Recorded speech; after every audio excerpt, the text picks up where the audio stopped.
Page पे अपना काम करो। ये तो हो। अब टेप क्लास क्या करना यूज, कंटेनर,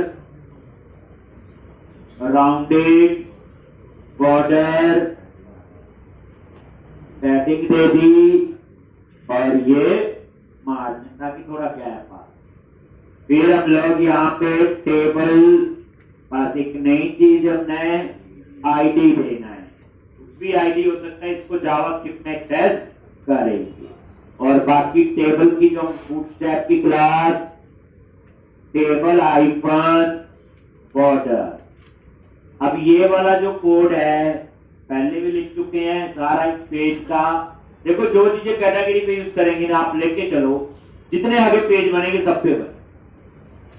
उसमें कैटेगरी में थोड़ी मुश्किल लगे चीज, कवर टाइप में और आसान, उसके आगे यूज करेंगे table icon stripe, table icon जी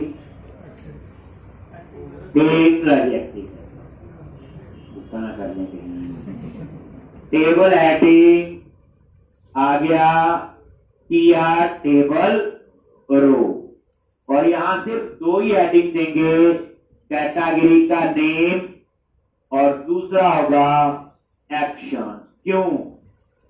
क्योंकि कैटेगरी में दो ही कॉलम है, कैटेगरी आईडी और कैटेगरी नेम। आईडी तो हम दिखाते नहीं है, नेम दिखाएंगे। और एक्शन में वही एडिट और डिलीट। तो ये कहानी आप समझो और ये रिफ्रेश एक बार पूरा समझ के लिखना है। डिजाइन देख लोगे पता चल रहा है। एक पूरा समझ के, एक कोड बच्चे समझ के लिखना है। देखो पढ़ाता हूं कोड तो चल ही जाएगा, इसमें कोई डाउट वाली बात ही नहीं है।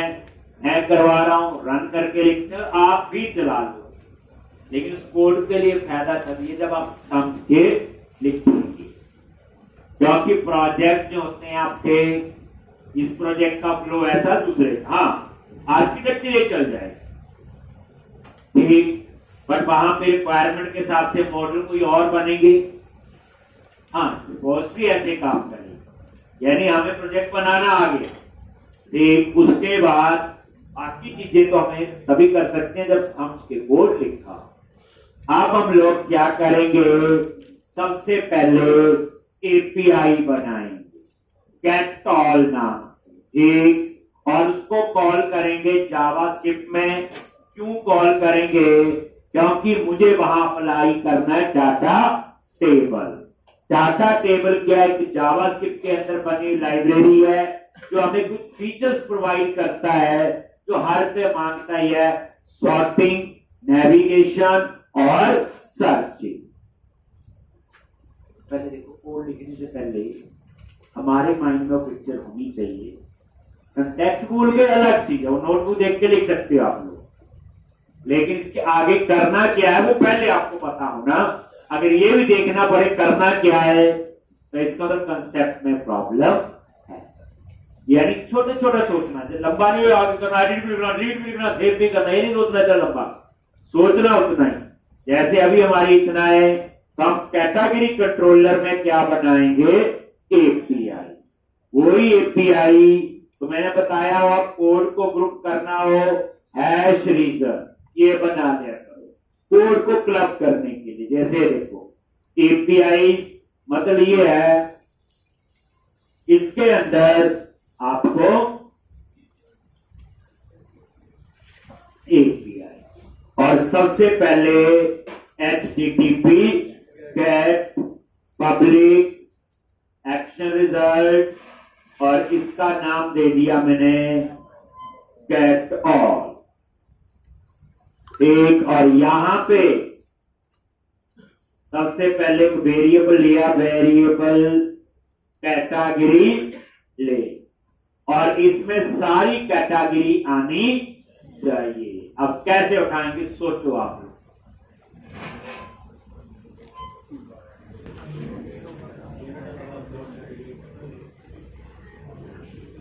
क्या सोचा?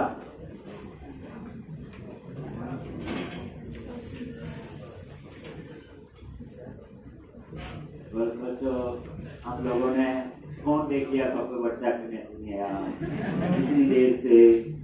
एक लाओ अंडरस्कोर यूनिट वर्क, देखो कैसे पहुंचेंगे। अब डिस्प्ले का कोड तो वही है, डिस्प्ले का कोड वही है जो पुराना हमें पता है, अंडरस्कोर यूनिट वर्क डॉट। अब ये जो यूनिट वर्क का इसमें कैटेगरी भी होगा, कवर रिपोजिटरी भी, हमें चाहिए कैटेगरी, ये आ गया। और उसके अंदर डिस्प्ले के लिए बनाया था गेट ऑल, ये।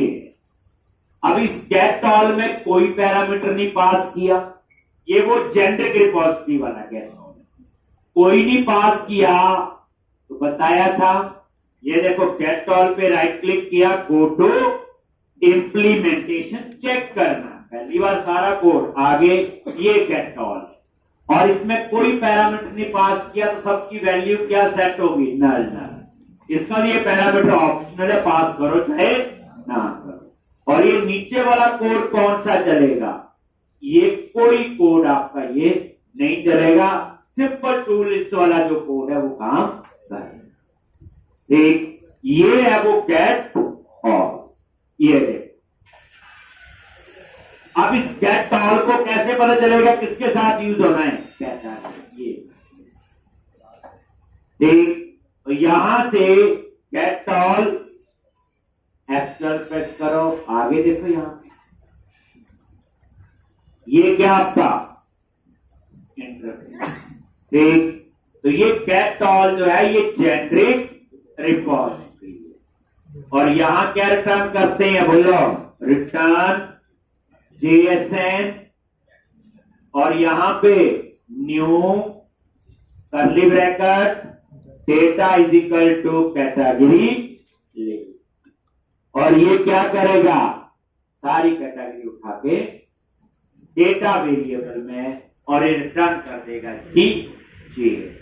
API हुई, करवा चुका हूं पहले, ये दूसरी बार कोड लिख रही है। अब कुछ सोचो, दूसरी बार तो मैं लगवा रहा हूं, अगर आपने पिछली 3 बार की होगी तो 3 बार तो प्रैक्टिस होगी। अब उसके बाद इस API को कॉल करने के लिए हम फाइल बनाएंगे जिसका नाम रखेंगे category.js। जब कुछ करना ना काम, पहले पता क्या करना, प्रोजेक्ट खोलने, लैपटॉप खोलने से पहले ना नोटबुक में नोट्स बना लो कि मैंने क्या क्या काम करना, फिर कोडिंग शुरू कर। हम लोग तभी सोचते हैं जब काम करते हैं, बेसिकली प्रोजेक्ट बच्चे बना रहे हो या प्रोग्रामिंग कर रहे हो, उसका सिंपल कंसेप्ट है, वो कॉन्टिन्यूस टाइम मांगता है, याद रखना, पार्शियल टाइम नहीं। कॉन्टिन्यूस टाइम का मतलब यह है, आपने सोचा कि अब ये काम करना है, आपको आधा घंटा लग गया पूरी प्रॉब्लम समझ के काम करने, और फिर जब आपने काम शुरू किया तो घर का काम याद आ गया, फिर उठ के चले, तो दोबारा फिर बैठोगे, फिर आधा घंटा सोचना पड़ेगा, फिर शुरू करोगे, तो मतलब उसका नहीं, बैठो जी, हाँ जी, 4-5 घंटे कटे हुए। तो एक आपके पास फ्लो पूरा होना चाहिए, नहीं तो क्या होगा, एवरी टाइम फिर जीरो से, एवरी टाइम फिर जीरो से। इसलिए एक प्रॉब्लम है, उसे कंप्लीट करके ही उठाओ। अब आपने क्या बनाना है जी, www रूट में गए और JS, और यहां पे फाइल बनाओ category.js। JS पे राइट क्लिक किया, ऐड न्यू आइटम, अपनी जावास्क्रिप्ट लिखते हैं हम लोग, ठीक। और यहां पे जावा स्क्रिप्ट सर्च कर लो, ये आ गया जावा स्क्रिप्ट, और नाम दे दिया इसका मैंने कैटेगरी। तो ये फाइल बन गई category.js। अब एक नहीं बनेगी, वो तो 50 बने, 50 मॉडल है तो 50, ठीक। अब category.js का कोड फिर लिखेंगे, रिवीजन होगी, सब पता चलेगा। कहानी हुई है वेब डेटा टेबल, इसलिए कहते हैं प्रोजेक्ट में हम बहुत ज्यादा सीखते हैं, यहां चीजें बार बार यूज होती हैं, एक बार नहीं पता चलता, दूसरी बार देखो डेटा टेबल पता है, ये तो चलो वेरिएबल का नाम रखा है, अदरवाइज ये डेटा टेबल फीचर अप्लाई करनी है जो हमें थर्ड पार्टी जेएस से मिलेगी, जो सॉर्टिंग, फिल्ट्रेशन और सर्च का काम देगी। अब आपने ये jQuery का कोड है, तो डॉलर और पेज को क्या कहते हैं, डॉक्यूमेंट, और ये सारा केस सेंसिटिव होता है रेडी। ये document dot ready method automatically call होता है जब इस फाइल को कोई एक्सेस करेगा, और ये फंक्शन कॉल करता है, इसका सिंटैक्स है, इस तरह से ये फंक्शन बनता है। और यहां पे हम एक मेथड बनाएंगे नीचे, जहां सारा कोड लिखेंगे, उसका नाम लोड डेटा टेबल। ये मेथड मैंने नीचे बनाना है, ये function load data table launch. अब होगा क्या, जैसे आप इस फाइल को एक्सेस करोगे category.js, तो ये कोड अपने आप चलेगा, ठीक, और ये कॉल करेगा लोड डाटा टेबल, और इसके अंदर हम उस डाटा टेबल को एक्सेस करेंगे। कैसे, ये देखो डेटा टेबल जो ऊपर वेरिएबल है, और डॉलर jQuery का सिंटैक्स है, आईडी को एक्सेस करना है जावास्क्रिप्ट में हैश, और आगे दे दिया टीबीएल डेटा, और यहां पे डेटा टेबल, और ये आपका आ गया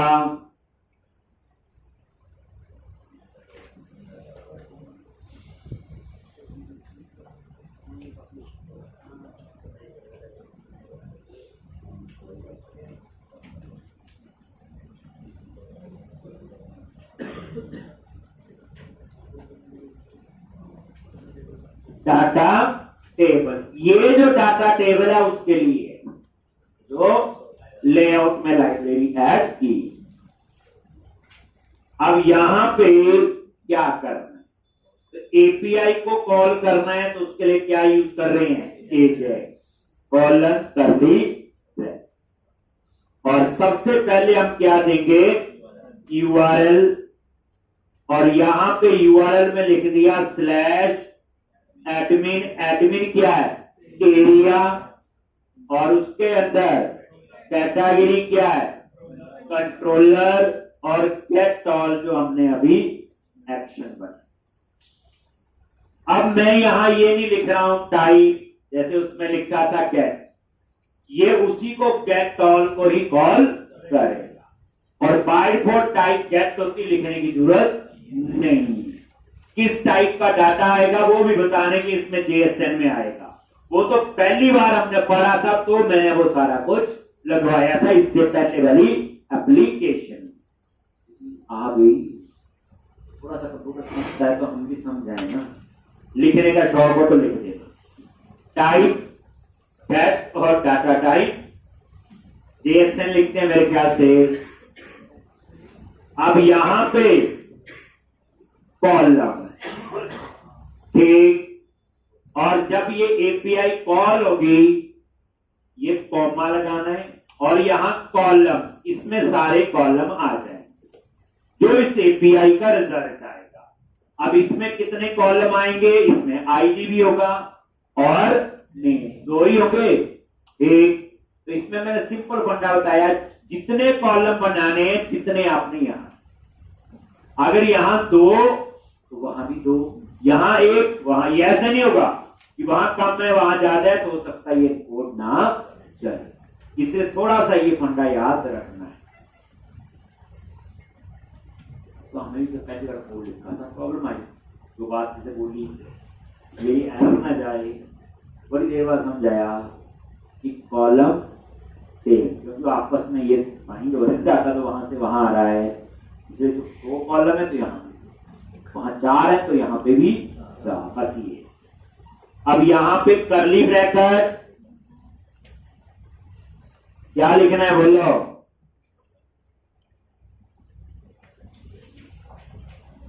एक वेरिएबल ले लिया डेटा, ये वेरिएबल है, और इसमें क्या दोगे, नेम, बताया हुआ।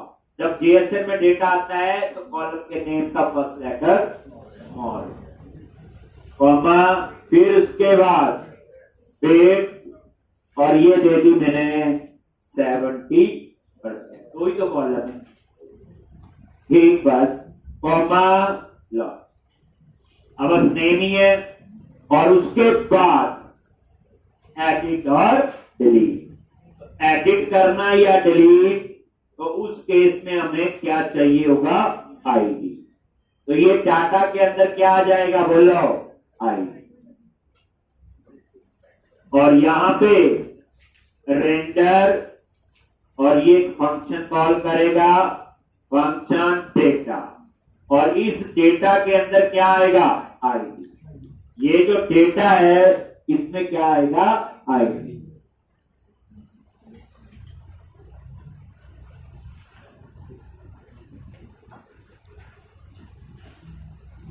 और यहां पे रिटर्न और वही बैक टिक ऑपरेटर, याद आ गया, रिटर्न बैक टिक ऑपरेटर। और यहां पे टेक, तो यहां पे पहले टेक, अब तो नॉर्मल एचटीएमएल यहां लिखो, क्लास क्या लिखोगे, टैक्स आइकन सेंटर टेक, और यहां पे क्या लिखना है, आ गया।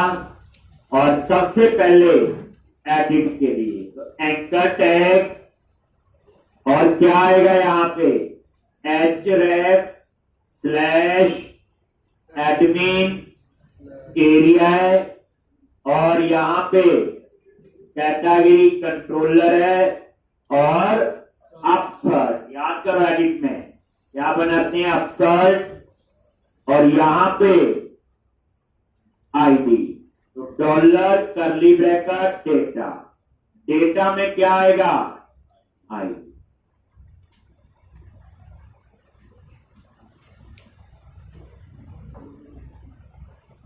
और उसके बाद क्लास कौन सी, बीटीएन हाइफन इन्फो। बस एक चीज याद रखनी बच्चे कि अगर आप जो क्लास यूज कर रहे हो बटन के लिए, पूरे प्रोजेक्ट में वही यूज करो। हाँ, दूसरी कॉपी में कोई और क्लास यूज कर लो, ये नहीं होने एक पे रेड एक पे ग्रीन ये हरकत करते रहे। अब यहां पे आई क्लास क्या लिखोगे, FAS हाइफन एडिट, ये फॉन्ट अब यही था। अब उसके बाद दूसरा बटन क्या लगेगा, एंकर क्लास कौन सी, बीटीएन हाइफन वोलडी टेंजर, और यहां पे ऑन क्लिक, और ये डिलीट, ये डिलीट मैंने नीचे जावास्क्रिप्ट में लिखना है। और ये डिलीट की एपीआई को कॉल करेंगे, जो एपीआई हम बनाएंगे, कैसे, स्लैश एडमिन, तरीका देख लो, कैटेगरी और स्लैश डिलीट, एपीआई का नाम मैं डिलीट रख दूंगा, और इसमें पास करना है आईडी, इसको डिलीट करना है। तो यहां पे डॉलर और करली ब्रैकेट, याद रखना ये वेरिएबल एक्सेस हो रहा है डेटा, डॉलर लगाना पड़ेगा आगे, नहीं तो वेरिएबल एक्सेस नहीं होगा, बिग डाटा होगा नहीं चलेगा, हमें तो डाटा चाहिए। और उसके बाद यहां पे ये क्लोज कर दिया, और ये एंकर टैग क्लोज, और यहां पे बूटस्ट्रैप की कौन सी क्लास, आई क्लास क्या लिखेंगे, FA हाइपर ट्रैश, और यहां पे क्या है, आई ठीक गरी,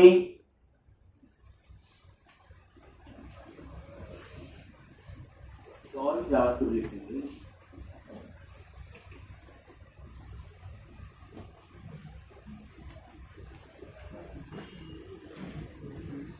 मैं लिख रहा हूं, आप वो भी काम कर रहे। 2 हफ्ते बाद जब प्रोजेक्ट पहुंचेगा, फिर आप भी सोचने लगोगे, ऐसे हो जाए तो और अच्छा हो जाता है, बस यही तो है। अगर आप तो ऐसे करेंगे तो और अच्छा हो सकता है, करो, फिर कर लिया तो आपको सारा पता। ठीक, अभी तो मेरा ही समझाया हुआ उसी में समझ रहे हैं आप लोग। ठीक, तो इस बार का याद रखना, इस वीकेंड पे शुरू से प्रोजेक्ट जितना आज तक करवाया है। ठीक, कल भी आप आज प्रैक्टिस कर सकते हो। मंडे को छुट्टी है, बताइए किस चीज की है। एक तो ट्यूसडे क्लास लगेगी, तो आपका 3 दिन है घूमने के लिए नहीं, पढ़ने के लिए। ठीक, तो ये आपको करना है। अब आप लोग क्या करोगे, लिख लिया ये सारा, ये से, और ये वाला डिलीट हम कहां बनाते हैं, नीचे। ये सिर्फ मैसेज मुझसे देने के लिए है। और यहाँ पे इसमें स्वीट अलर्ट वगैरह यूज करते हैं हम लोग। क्या यूज करते हैं, स्वीट अलर्ट, कोई पॉपअप में मैसेज। अब आपको स्वीट अलर्ट ऐसे याद हो गए जैसे मैंने लिखा हो, लेकिन आगे जाके इसको और तरीके से यूज करना मानेंगे तो तब। पोस्टर को यही तो है प्रैक्टिस, एवरी टाइम ऐसा लिख दिया, अब रास्ता तो घूम के जाना है, यूज वही करना है, करो फिर। ठीक, और ये देख लो, ये डिलीट का हम नीचे बनाएंगे बाद में। पहले देख लेंगे इसमें सिंपल क्या आएगा, बोलो यूआर।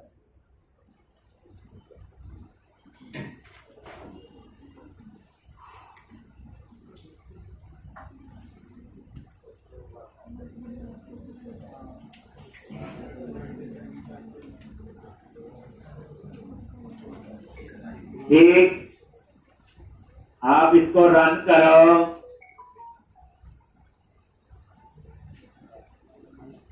और इसको पहले हम लोग कॉल कर लेते हैं। कहां कॉल करना है इसको, इंडेक्स वाले पे।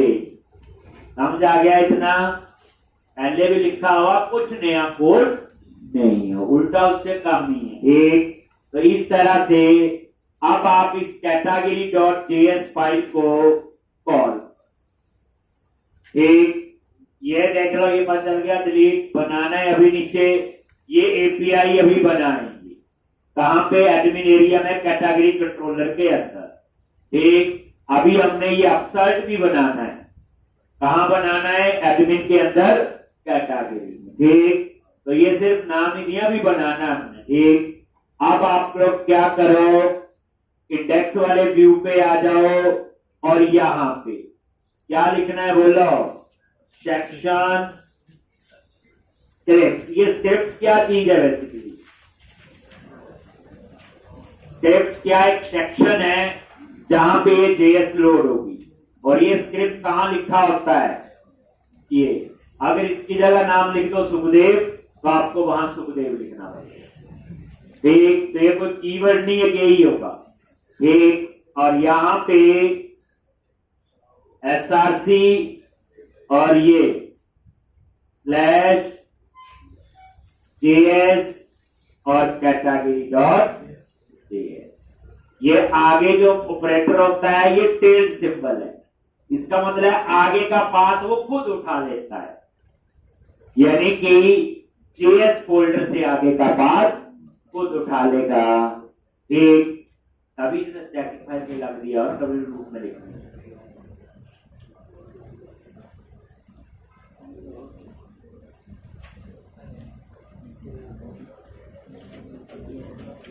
अब आप लोग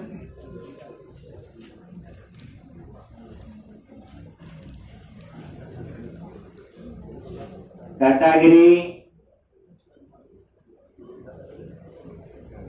और देखो डाटा टेबल इस पे अप्लाई हो गया।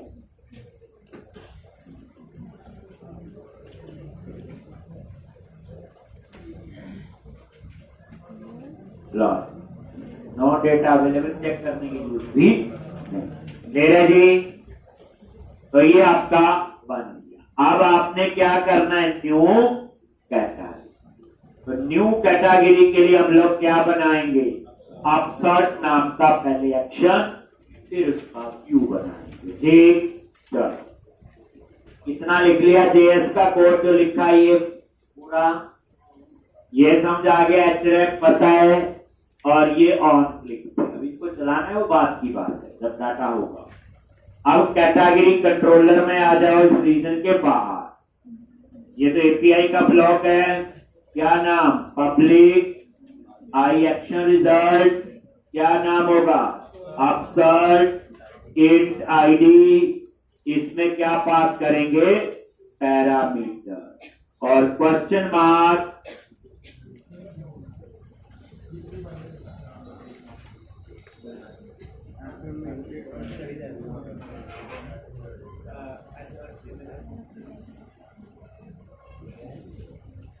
ले रहे हैं।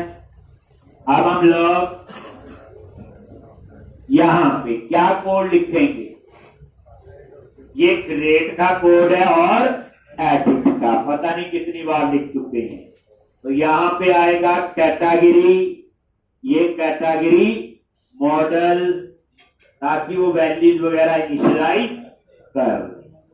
फिर क्या लिखना है, इफ आईडी नल, अगर ये नल है तो सीधा रिटर्न व्यू, और ये क्रिएट का कोड है। कौन सा कोड है, क्रिएट। अगर नल नहीं है तो एडिट का होगा। तो यही कैटेगरी वेरिएबल ले लो और यहां पे फाइंड का कोड। अब ये फाइंड का हमने जेनरिक, देखो जेनरिक रिपोजिटरी से काम हो रहा सारा। और यहां पे क्या आएगा, unit work dot category dot, इसमें कॉल करेंगे गेट, और पास कर दिया आईडी, बट आईडी में नल ना हो इसलिए एरर देता है, नेम यहां लिख दिया गेट वैल्यू और डिफॉल्ट।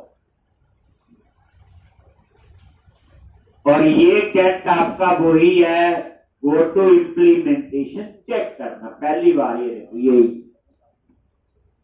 ठीक, अब यहां पे क्या करोगे, इफ कैटेगरी नल है तो क्या रिटर्न करना, बोलो नॉट फाउंड, लॉट। अगर है तो रिटर्न व्यू, और ये तो ये दो कोड तो लिख दिए, क्रिएट और एडिट, 3-4 बार तो मैं पहले भी करवा चुका हूं ये। अब हम अपसर्ट नाम से व्यू बनाएंगे और वहां पे क्रिएट और एडिट का डिजाइन बनेगा। एडिट के केस में हमें आईडी चाहिए, क्रिएट में आईडी नहीं चाहिए, बाकी ताम झाम बोलिए।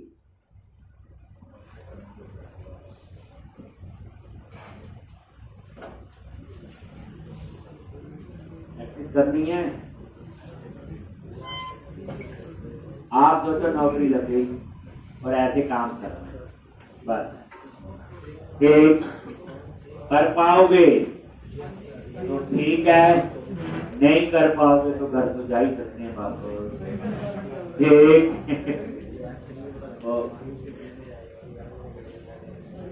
देखो मेरा कितने बच्चे, देखो आपने देखा होगा लैब में हर समय बैठे होते हैं, कितने बजे जाते हैं कितने बजे जाते हैं कुछ नहीं पता, लेकिन जो जितनी बार ज्यादा प्रैक्टिस करता है, जितनी बार ज्यादा प्रोजेक्ट बनाता है, उसको दूसरा इंस्टीट्यूट देने की जरूरत नहीं पड़ती। सोल्यूशन सिर्फ एक ही है, प्रैक्टिस, बस और कुछ नहीं है। आपको वो चीज करवा रहा हूं मैं जो हमें जॉब के लिए चाहिए, ये तो गारंटी है। ये कोई ऐसे नहीं कि वैसे पढ़ रहे हैं, इंस्टीट्यूट वाला कोर्स खत्म हो गया, एक हफ्ते से अब प्रोजेक्ट वाला कोर्स है और अब ऐसे ही पढ़ना। अब आप लोग अपसर्ट नाम से व्यू, एड व्यू, रेजर और ऐड कर, और ये व्यू बन जाएगा। अब आप रन करके देखो ये अपसर्ट व्यू काम भी कर रहा है कि नहीं।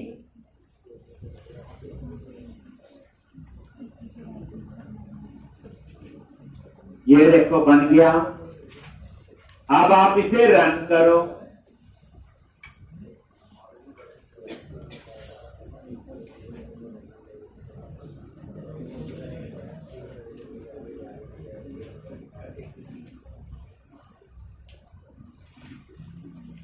और ये देखो कैटेगरी पे क्लिक किया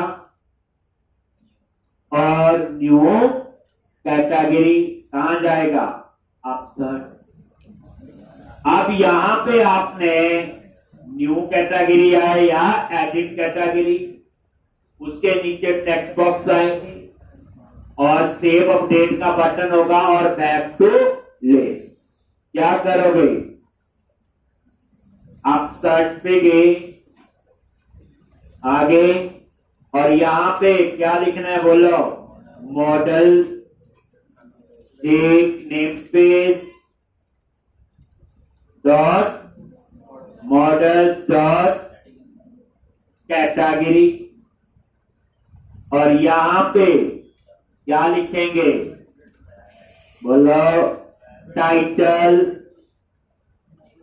और यहां पे model dot ID is not equal to 0, तो टाइटल होगा आपका एडिट कैटेगरी। अदरवाइज क्या आएगा, न्यू कैटेगरी। एक और उसके बाद दूसरा, save update model dot ID not equal to 0, question mark क्या आएगा, अपडेट, नहीं तो यहां पे सेव। और ये आपका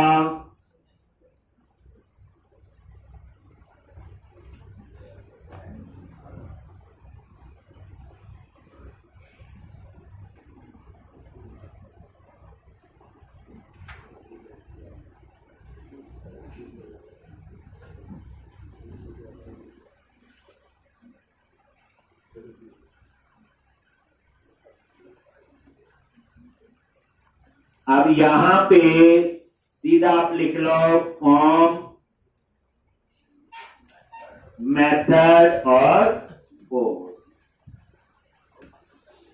अब यहां पे टेब, क्लास, रो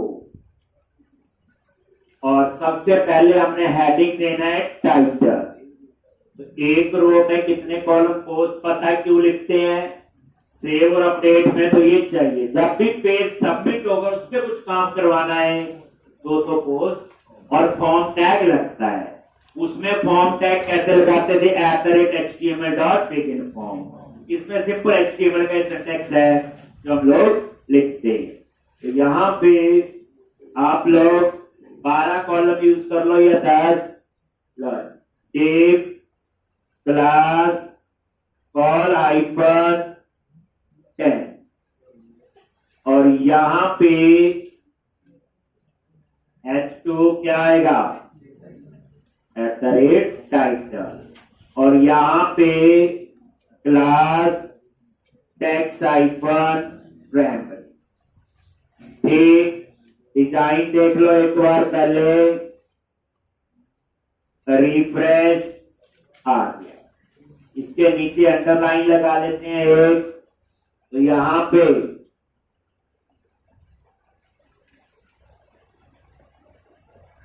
बॉर्डर बॉटम कुछ ऐसा होगा ये, और ये देखो रिफ्रेश किया एक ऐसे, और ये कितने 10 तक 10 यूज किए मैंने। ये ऐसे लगा नहीं अच्छी लगी हटा दो, आपकी मर्जी। ठीक, अब उसके बाद आपने तो ये रो आपकी, तो इसमें आपका हेडिंग आ गया। अब उसके बाद हमने बाकी जो है उस डिजाइन को कैसे,